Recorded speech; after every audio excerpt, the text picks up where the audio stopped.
এরকম কোন নবী পৃথিবীতে খুঁজে পাওয়া যাবে না যার চারদিকেই শুধু নবী। ইসহাক আলাইহিস সালামের পিতা ইব্রাহিম আলাইহিস সালাম নবী, ইসহাক আলাইহিস সালাম নিজে নবী, ওনার আপন ভাই ইসমাঈল আলাইহিস সালাম নবী এবং ওনার সন্তান ইয়াকুব আলাইহিস সালাম তিনি আল্লাহর নবী।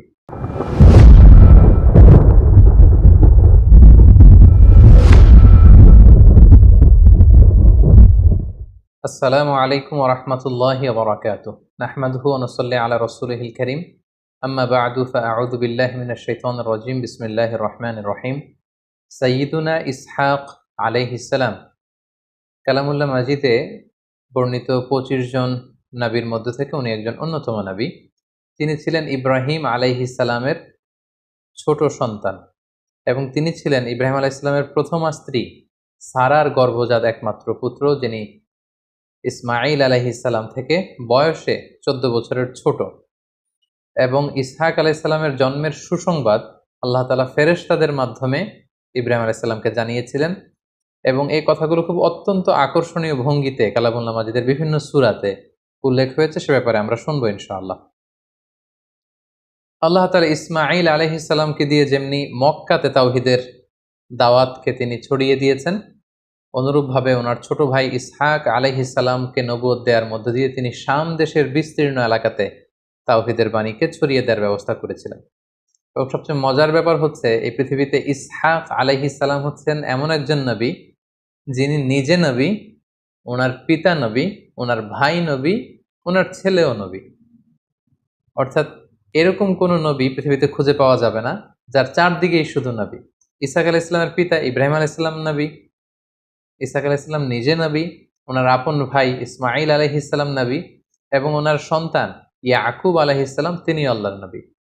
এজন্য আল্লাহ রাসূল সাল্লাল্লাহু আলাইহি ওয়াসাল্লাম সহিহ বুখারীর বর্ণনায় এসেছে যে ওনার ৪টি জেনারেশনকে তিনি সম্মানিত ৪টি জেনারেশন বলে উল্লেখ করেছেন এবং তাদেরকে তিনি কারীম বলে অভিহিত করেছেন। তিনি বলেছেন, আল কারীম ইবনুল কারীম ইবনুল কারীম ইবনুল কারীম, ইউসুফ ইবনে ইয়াকুব ইবনে ইসহাক ইবনে ইব্রাহিম আলাইহিমুসসালাম। অর্থাৎ এই জেনারেশনের ৪টা জেনারেশনকে আল্লাহ রাসূল সাল্লাল্লাহু আলাইহি ওয়াসাল্লাম সম্মানিত জেনারেশন কারীম বলে তিনি উল্লেখ করেছেন। তিনি বলেছেন ইউসুফ তিনি একজন কারীম, যিনি ইয়াকুব আলাইহিস সালামের সন্তান, তিনিই হচ্ছেন আল কারীম। তিনি হচ্ছেন ইসহাক আলাইহিস সালামের সন্তান, তিনিও আল কারীম। তিনিও ইব্রাহিম আলাইহিস সালামের সন্তান। অর্থাৎ কারীম ইবনুল কারীম ইবনুল কারীম ইবনুল কারীম, ৪টি সম্মানিত জেনারেশন। ফেরেশতা পাঠিয়ে আল্লাহ তাআলা ইসহাক আলাইহিস সালামের জন্মের সুসংবাদ দিয়েছে, আমরা শুরুতে বলেছি। সেই সুসংবাদ দেওয়ার ব্যাপারটি কেমন ছিল আমরা সরাসরি কোরআন থেকে শুনবো। সূরা হুদে আল্লাহ তাআলা ইরশাদ করছেন, ওয়ালাকাদ জাআত রুসুলুনা ইব্রাহিমা বিল বুশরা ক্বালু সালামা। আল্লাহ তাআলা ইব্রাহিম আলাইহিস সালামের কাছে সুসংবাদ পাঠিয়েছেন। আল্লাহ তাআলা যে ইসহাক আলাইহিস সালামকে দান করবেন এই সুসংবাদ পাঠানোর জন্য তিনি একদল ফেরেশতাকে পাঠালেন। তারা এসে ইব্রাহিম আলাইহিস সালামকে সালাম দিল। ক্বালা সালাম, ইব্রাহিম আলাইহিস সালাম সালামের উত্তর দিলেন। ফামা লাবিসা আন জাআ বিআজলিন হানিফ। আমরা জানি যে ইব্রাহিম আলাইহিস সালাম অত্যন্ত অতিথি পরায়ণ একজন নবী ছিলেন। তিনি মেহমানদেরকে খুব পছন্দ করতেন, মেহমানদেরকে খাওয়াতে পছন্দ করতেন। সো ফেরেশতারা যখন আসলো মানুষের সূরাতে, তিনি মেহমান মনে করে তাদেরকে একটি ভুনা বাছুর, একটা বাছুরকে ভুনা করে গ্রিল করে তাদের সামনে উপস্থাপন করলেন। ফালাম্মা রাআ আইদিয়াহুম লা তাসিলু ইলাইহি নাকিরাহুম ওয়া আওজাসা মিনহু খীফা। তিনি দেখলেন যে মেহমানরা সামনে ভুনা বাছুর যখন দেয়া হলো গ্রিল করে, তারা কেউই খাচ্ছে না, বাছুরের সেই প্লেটে কেউ হাত দিচ্ছে না। দীর্ঘ সময় হয়ে গেল ওনারা খাচ্ছেন না। এটা দেখে ইব্রাহিম আলাইহিস সালাম ভয় পেয়ে গেলেন। তিনি ভাবলেন যে এরা ডাকাত দল না তো, কারণ তখনকার সময়ে ডাকাতরা অনেক সময় ছদ্মবেশে ঘরে প্রবেশ করত। তিনি ভাবলেন যে তারা কোনো ক্ষতি করবে না তো। তো ইব্রাহিম আলাইহিস সালাম যখন একটু চিন্তিত হলেন, বিচলিত হলেন, এটা যখন ফেরেশতারা বুঝতে পারলো, ক্বালু লা তাখাফ ইন্না উরসিলনা ইলা কওমি লূত। ফেরেশতারা বলল যে আপনি ভয় পাবেন না, আসল ব্যাপারটা আমরা খুলে বলছি, আমরা আসলে আল্লাহর পাঠানো ফেরেশতা। লূত আলাইহিস সালামের কওমকে ধ্বংস করে দেবার যে ঘোষণা, এটা নিয়ে আমরা এসেছি। তার আগে আপনাকে একটা সুসংবাদ আমরা শুনিয়ে যাব।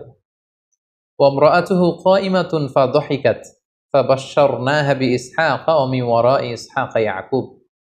এবং তারা ইব্রাহিম আলাইহিস সালামকে সুসংবাদ দিল যে আপনাকে আল্লাহ তাআলা খুশি হয়ে আরো একটি সন্তান দান করবেন, যার নাম হবে ইসহাক। এবং ইসহাকের পরে আপনার এক নাতি হবে ইসহাকের বংশে, তার নাম হবে ইয়াকুব। এই কথোপকথনগুলো যখন ইব্রাহিম আলাইহিসসালামের স্ত্রী সারা পর্দার অন্তরাল থেকে শুনছিলেন, তিনি লজ্জায় কাচুমাচু হয়ে তিনি হাসছিলেন। কারণ তিনি ভাবছিলেন আমার বয়স এখন 90 আর আমার স্বামী ইব্রাহিমের বয়স হচ্ছে 100। সো উনি হচ্ছেন বৃদ্ধ, আমি হচ্ছি বৃদ্ধা, আমাদের এই বয়স আবার সন্তান হবে কি করে? তিনি মুখ খুলে বলেই ফেললেন, কলাত ইয়া ওয়াইলাতা আলিদু ওয়া আনা আজুজ, এই বৃদ্ধা অবস্থায়, এই বয়সে, এই বুড়ি বয়সে আমার বুঝি সন্তান হবে? তিনি হেসে দিলেন, ওয়া হাযা বা'লি শাইখা, আর আমার স্বামী ইব্রাহিম তো অত্যন্ত বয়োবৃদ্ধ।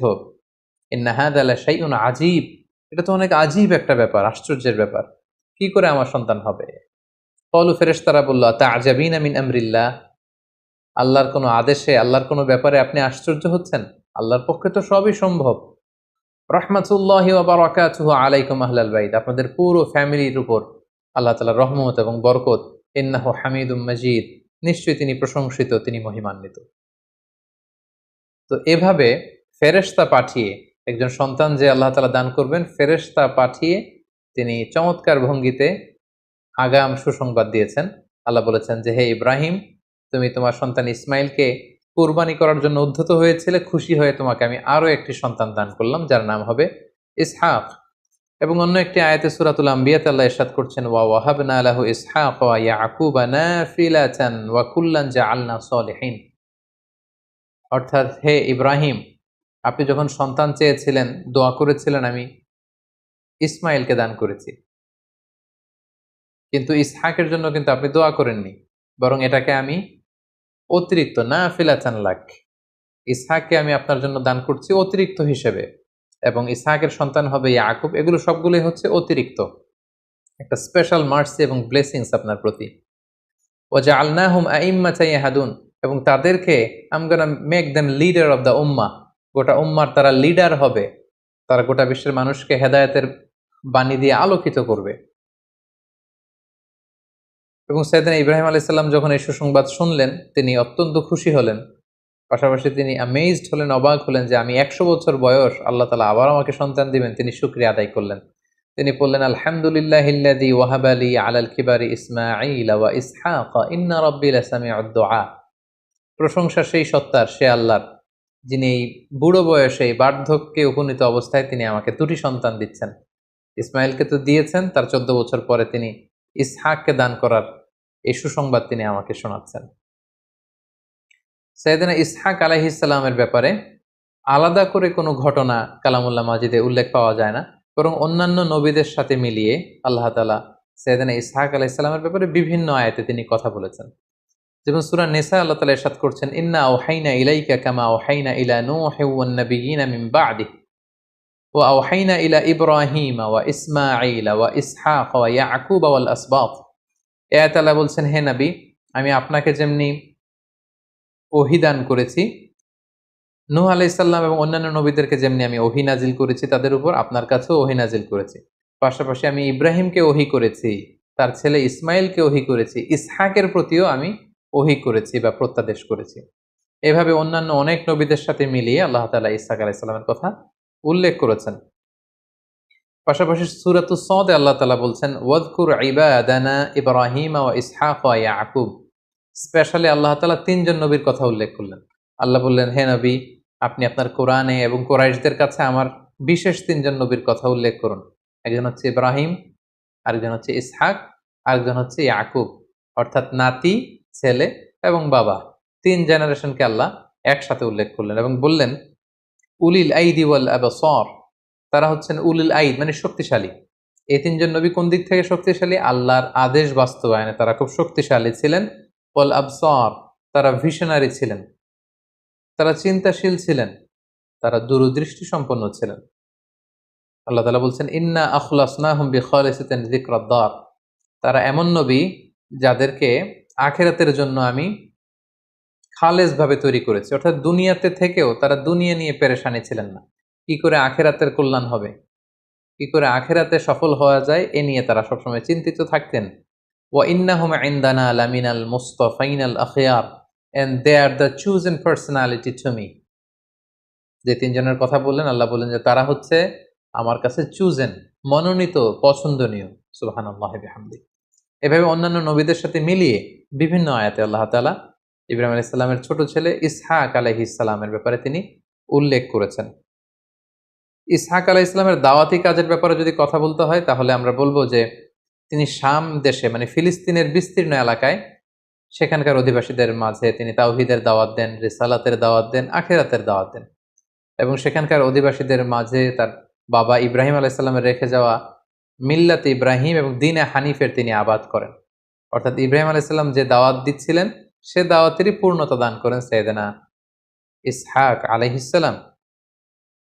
অন্যান্য নবীদের মতো তার জাতিগোষ্ঠীর পক্ষ থেকে বিরোধিতা বা রিজেকশন এরকম কোনো কথা কোরআনে উল্লেখ হয়নি এবং সেখানে কোনো আযাবের কথাও উল্লেখ হয়নি।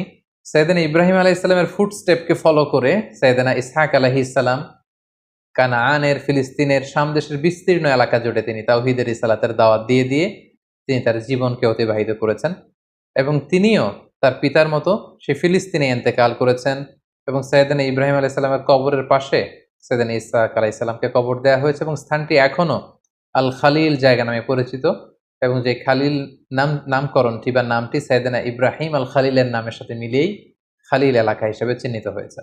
সম্মানিত সুধী, সাইয়েদনা ইসহাক আলাইহিস সালামের জীবনী নিয়ে আলোচনা করবার পরে এবার আমরা ওনার জীবনী থেকে কিছু শিক্ষা খুঁজে বের করবার চেষ্টা করব, কিছু লাইফ লেসন। প্রথম যে লাইফ লেসনটি আমরা পাই সেটি হচ্ছে ইসহাক আলাইহিস সালামের বার্থ, জন্মটাই ছিল একটা মিরাকেল, একটা অলৌকিক ঘটনা। কারণ ওনার মা সারা, ওনার বয়স ছিল 90, ইব্রাহিম আলাইহিস সালামের বয়স ছিল 100। আমরা আমাদের সময়কালে 100 বছরের কোনো বয়োবৃদ্ধ নারী পুরুষের মাধ্যমে সন্তান হবে এটা কল্পনাই করতে পারি না। তো এজন্য এটা একটা মিরাকুলাস ব্যাপার ছিল। এজন্য এই ইসহাক আলাইহিস সালামের জন্মের সুসংবাদের জন্য আল্লাহ তাআলা ফেরেশতা পাঠিয়েছিলেন। এখান থেকে আমরা যেটা শিক্ষা পাই সেটা হচ্ছে আল্লাহ তাআলার পক্ষে সবই সম্ভব। Everything could be happen. তিনি সবকিছু করতে পারেন। তিনি মরুর বুকে ঝর্ণা বহাতে পারেন। তিনি বিশাল নদীকে মরুচর বানিয়ে দিতে পারেন। তিনি পাহাড়কে দরিয়া করতে পারেন। তিনি দরিয়াকে পাহাড় করতে পারেন। এমন কোনো জিনিস নেই যেটা আল্লাহ তাআলার পক্ষে সম্ভব না।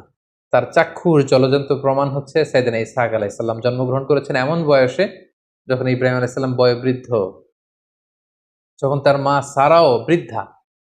তো প্রথম যে শিক্ষাটা পাই, আল্লাহ তাআলার উপর অবিচল আস্থা এবং বিশ্বাসের শিক্ষা আমরা পাই, তিনি চাইলে সবকিছু করতে পারেন।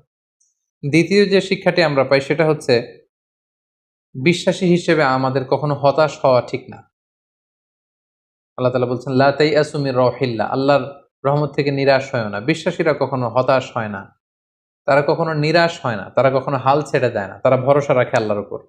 অনেক দম্পতি আমাদেরকে বলে যে দীর্ঘদিন তাদের দাম্পত্য জীবনে কোনো সন্তান হয়নি, তারা নিঃসন্তান। তাদেরকে আমরা বলি যে আপনারা সাইয়েদনা ইব্রাহিম আলাইহিস সালাম যেভাবে দোয়া করেছিলেন সেভাবে দোয়া করুন। তিনি দোয়া করেছিলেন রব্বি হাবলি মিনাস সলিহিন, হে আল্লাহ আপনি আমাকে নেককার সন্তান দিন। পাশাপাশি জাকারিয়া আলাইহিস সালামের একটি দোয়া রয়েছে, তিনি আল্লাহ তাআলার কাছে দোয়া করেছিলেন রব্বি লা তাযারনি ফারদাও ওয়া আনতা খায়রুল ওয়ারিসিন, অর্থাৎ হে আল্লাহ আপনি আমাকে নিঃসন্তান বানিয়ে রাখবেন না, কারণ আপনিই তো উত্তরাধিকারী দানকারী। সো এই দুটি দোয়ার কথা আমরা সে সমস্ত দম্পতিদেরকে সাজেস্ট করে থাকি যাদের দীর্ঘদিন চেষ্টা করে যাওয়ার পরও যাদের সন্তান হয়নি, আমরা বলবো আপনারা এই দোয়াটি পড়ুন। প্রথম দোয়াটি হচ্ছে রব্বি হাবলি মিনাস সলিহিন, ইব্রাহিম আলাইহিস সালামের দোয়া, হে আল্লাহ আপনি আমাকে নেককার সন্তান দিন। দ্বিতীয়টি হচ্ছে জাকারিয়া আলাইহিস সালামের দোয়া, রব্বি লা তাযারনি ফারদা ওয়া আনতা খায়রুল ওয়ারিসিন, হে আল্লাহ আপনি আমাকে নিঃসন্তান বানিয়ে রাখবেন না, আপনিই তো উত্তম উত্তরাধিকারী দানকারী। সো যাদের সন্তান হয় না তাদেরকে আমরা বলবো যে আপনারা আশাহত হবেন না, নিরাশ হবেন না, আপনারা চেষ্টা চালিয়ে যান, আপনারা দোয়া করুন, প্রয়োজনে যথাযথ চিকিৎসা গ্রহণ করুন। আল্লাহ তাআলা চাইলে সব করতে পারেন। তিনি চাইলে ছেলে দিতে পারেন, তিনি চাইলে মেয়ে দান করে থাকেন, তিনি যাকে চান ছেলে মেয়ে দুইটাই দেন, আবার কাউকে চাইলে পরীক্ষার অংশ হিসেবে তাদেরকে নিঃসন্তান বানিয়ে রাখেন। সো আমরা সবসময় হোপফুল থাকবো, নেভার লুজ হোপ, কখনো হতাশ হওয়া যাবে না, আমরা আল্লাহ তাআলার উপর সবসময় ভরসা রাখবো। 3 নাম্বার যে শিক্ষাটি আমরা পাই সেটা হচ্ছে ভালো কাজের, কল্যাণমূলক কাজের ধারাবাহিকতা অব্যাহত রাখার জন্য গুড সাকসেসের রেখে যাওয়া, ভালো উত্তরাধিকার রেখে যাওয়া। সাইয়েদনা ইব্রাহিম আলাইহিস সালাম যদি ইসহাক আলাইহিস সালামকে তাওহীদের শিক্ষা না দিতেন, ছেলেকে ওইভাবে গ্রুমিং না করতেন, ট্রেন আপ না করতেন, তাহলে ওনার দাওয়াত হয়তো ওইখানেই থেমে যেত। কিন্তু না, সাইয়েদনা ইব্রাহিম আলাইহিস সালাম ওনার সন্তানকে এমনভাবে তিনি গঠন করেছেন যে ওনার ইন্তেকালের পরে এই দাওয়াতি কাজের আঞ্জাম কিন্তু ওনার ছেলে ইসহাক আলাইহিস সালাম পুরো শাম দেশ জুড়ে দিয়েছেন। তিনি সেখানে তাওহীদের দাওয়াত দিয়েছেন, রিসালাতের দাওয়াত দিয়েছেন, আখিরাতের দাওয়াত কিন্তু তিনি সেখানকার জনগোষ্ঠীর মাঝে দিয়েছেন। সো আমরা কোনো ভালো কাজের ধারাবাহিকতা যদি অব্যাহত রাখতে চাই, আমাদেরকে এমন গুড সাকসেসের উত্তরাধিকার রেখে যেতে হবে যারা আমাদের অবশিষ্ট কাজটুকু, আমাদের রেখে যাওয়া কাজটুকু যাতে তারা কন্টিনিউ করতে পারে। আল্লাহ তাআলা আমাদের সবাইকে কথাগুলো বুঝার ও আমল করার তৌফিক দান করুক। হাযা মা ইনদি ওয়াল ইলমু ইনদাল্লাহ আলাইহি তাওয়াক্কালতু ওয়া ইলাইহি উনীব। ওয়াসসালামু আলাইকুম ওয়া রাহমাতুল্লাহ।